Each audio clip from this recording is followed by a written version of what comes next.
Hello students, we continue with chapter 10 circles part 3. I hope you are able to apply the result of theorem 10.1 and theorem 10.2 and you have also revised the examples. So now we continue with exercise 10.2. Question number 4.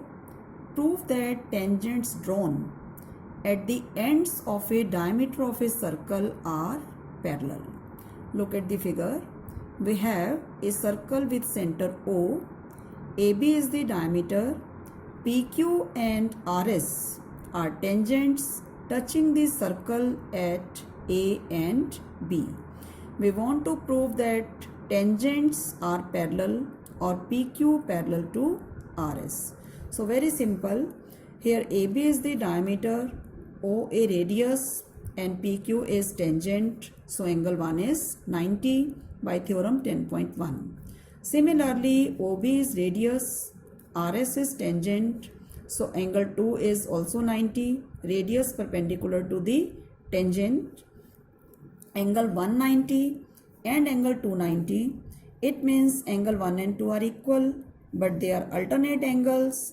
If alternate angles are equal, then lines are parallel or PQ parallel to RS. Question number 5. Prove that perpendicular at the point of contact to the tangent to a circle passes through the center.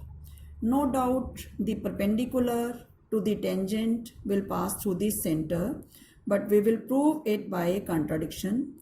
So here it is given xy is a tangent at the point of contact P and OP is perpendicular to xy. We want to prove that perpendicular passes through the center O. In proof, we will suppose a contradiction. Let it does not pass through O. Suppose it passes through O dash. Let it does not pass through O. It passes through O dash. If this passes through O dash, definitely angle O dash PY is 90. But angle OPY is also 90. It's given because it is perpendicular. It means two angles which are equal to same will be equal to one another. Angle OPY and O dash PY are equal, but it is possible only if O and O dash coincide. So our supposition is wrong and it's not possible, and perpendicular will definitely pass through the center. Now question number 7. Two concentric circles. Concentric means which have same center but different radii. So radii of the circles which have same center are 5 cm and 3 cm. Find the length of the chord of the larger circle which touches the smaller circle. So let's discuss the figure first. Here we have two concentric circle whose center is O. AB is a chord of the bigger circle which touches the smaller circle at point P. OP is the radius of smaller circle, that is 3 cm, and OA is the radius of bigger circle, that is 5 cm.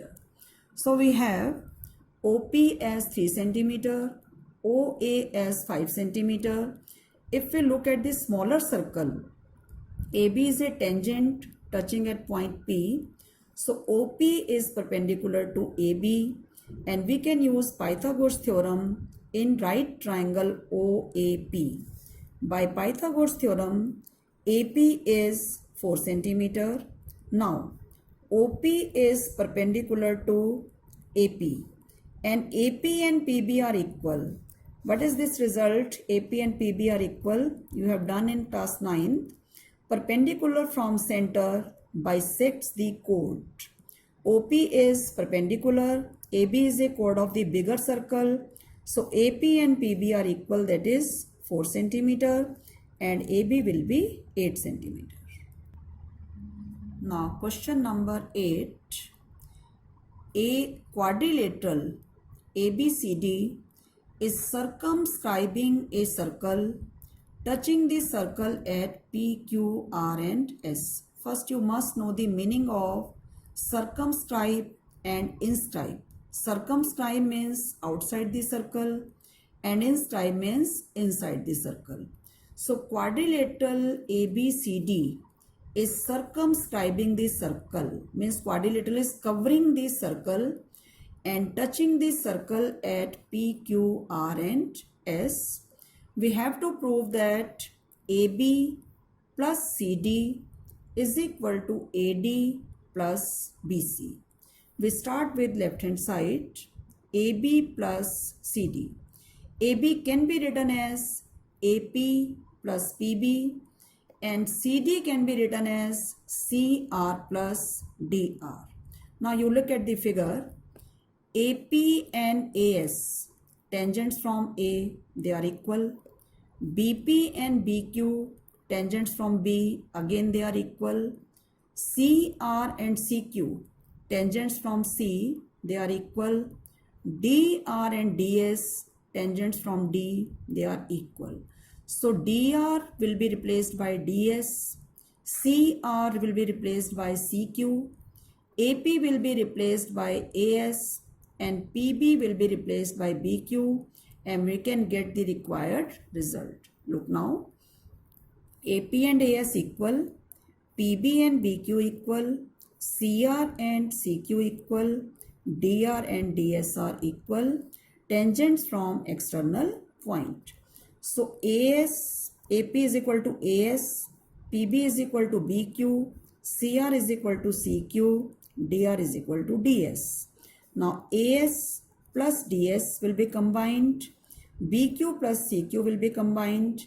If we look from the figure, AS plus DS is AD and BQ plus CQ is BC. So AB plus CD is equal to AD plus BC, hence it is proved. Now question number 11 is totally based on question number 8. Prove that parallelogram circumscribing a circle is a rhombus. So ABCD is a parallelogram that is circumscribing the circle, touching it at P, Q, R and S. First we recall the property when a parallelogram can be a rhombus. In a parallelogram, opposite sides are equal, and in a rhombus, all sides are equal. So when the adjacent sides of a parallelogram are equal, then it will be a rhombus. Now in the previous question, we have discussed AB plus CD is equal to AD plus BC. For this question, up to this point, proof is same as was in question number 8. Now ABCD is a parallelogram. So AB and CD are equal, AD and BC are equal, opposite sides of parallelogram. Now in place of CD we will write AB and in place of BC we will write AD. So twice AB is equal to twice AD, or AB is equal to AD, and these are the adjacent sides of parallelogram ABCD. When adjacent sides of a parallelogram are equal, then it will be a rhombus. So I hope you are able to understand the question. In your homework, you will revise theorem, questions of exercise 10.2 which we have discussed, and try the remaining questions. Thank you.